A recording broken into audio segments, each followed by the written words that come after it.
Welcome back to The Explainer.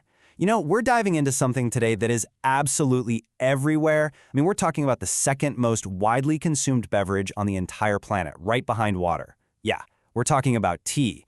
But actually, scratch the brewing tips. Today we're going way deeper. We're getting into the agronomy, the hardcore science, and the incredibly rigorous cultivation journey that makes your morning cup even possible. Let's get into it. It's kind of wild when you stop and really look at it. There's this huge, almost unbelievable contrast between a vibrant, thick green leaf from the Camellia sinensis plant and that perfectly clear, aromatic amber liquid in your mug. Like, how in the world do we actually get from point A to point B? Well, it's a massive botanical and industrial mystery, and we're going to unpack the whole shebang step by step.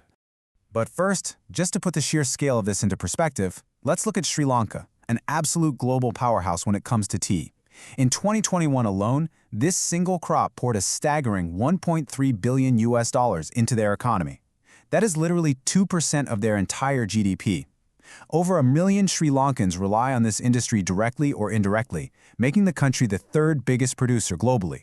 So, long story short, this isn't just a cozy drink. It is a monumental economic engine. Okay, here's our roadmap for today's explainer. 1. The origins of Ceylon tea. 2.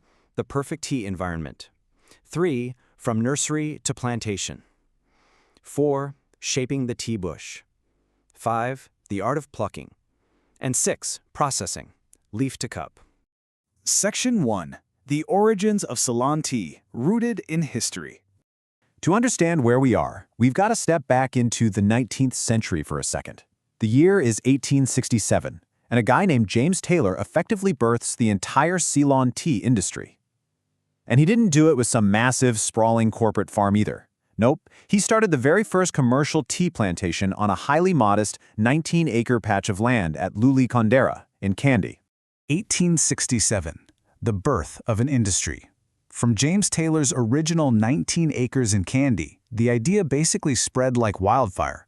Today, the total land under tea cultivation in Sri Lanka has ballooned to over 187,000 hectares.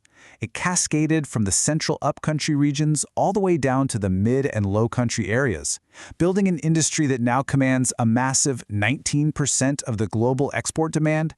Absolutely incredible growth. Section 2. The perfect tea environment. Strict ecological demands.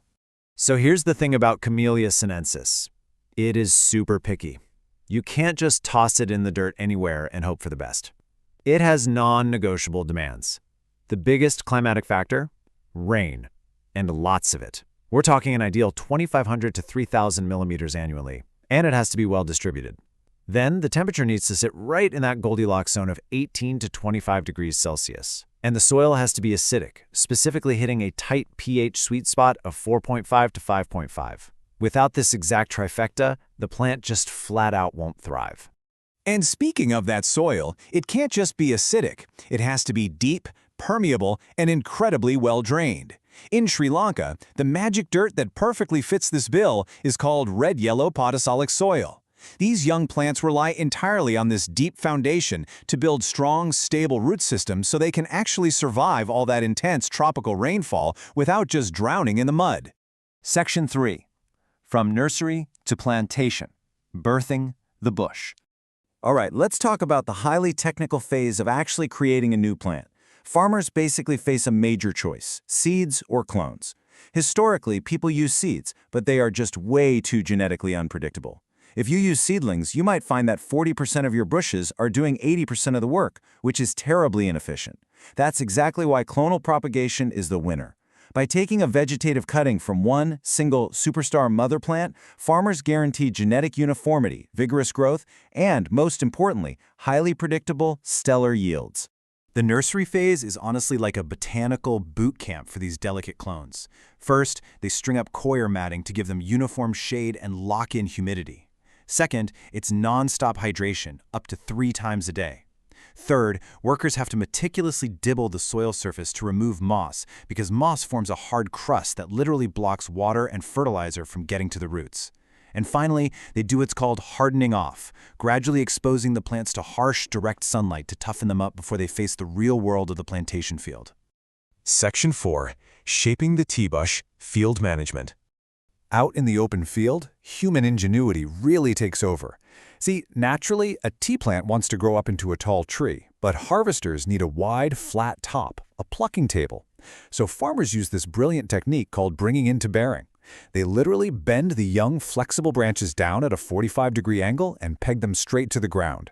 This stress forces the plant to shoot out new lateral growth, creating a wide, super sturdy frame at a perfectly convenient height. It's structural engineering, but with plants. And to keep that perfect table shape, you've got to prune it. Sometimes pretty brutally, actually. You've got everything from a light skiff, which just gently levels the top, to a rougher cut across. Then there's the lung prune, where they leave a few peripheral branches intact to act as, you guessed it, lungs, keeping the plant breathing. And finally, the clean prune. This is a total reset, where the bush is chopped all the way down to just 25 to 40 centimeters to shock it into aggressive new vegetative growth. Section 5. The Art of Plucking. The Harvest. Now we get to the harvest, where human expertise meets strict botanical rules. When you really look at the anatomy of a tea shoot, you have the terminal bud right at the top, then your normal leaves going down to what's called the fish leaf and the mother leaf. Out in the field, harvesters are making split-second decisions on exactly where to snap this shoot. If they pluck too high, they leave money on the table and lose yield. But if they pluck too low, they strip the bush of the foliage it absolutely needs to survive. It's a high-stakes balancing act. Which brings us to the absolute gold standard of the industry, fine plucking. This means harvesting only the terminal bud and the two adjacent tender leaves. That's it.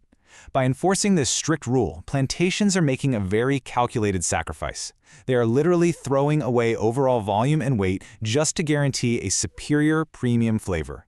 It's the ultimate example of quality over quantity. Section 6. Processing. Leaf to cup. The factory floor.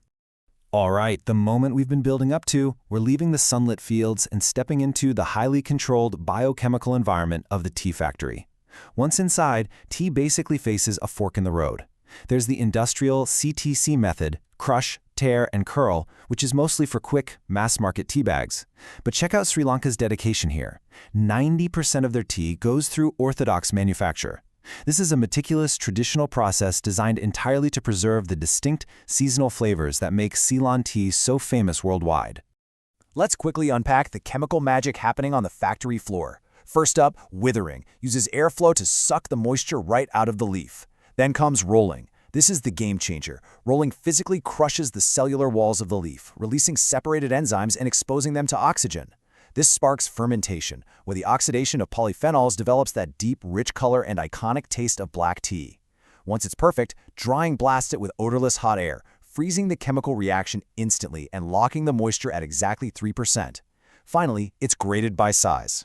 So let's bring it all together. Considering the hyper-specific soil pH, the months of protective boot camp nursery care, the literal architectural pegging of the branches, the rigorous 2 leaves in a bud hand plucking, and the precise biochemical factory rolling, what hidden multi-year journey is steeping in your cup right now? The next time you sit down to enjoy some tea, I hope this explainer helps you look at that simple amber liquid with a profound appreciation for the monumental agronomic journey it took to get there. Thanks for learning with me today.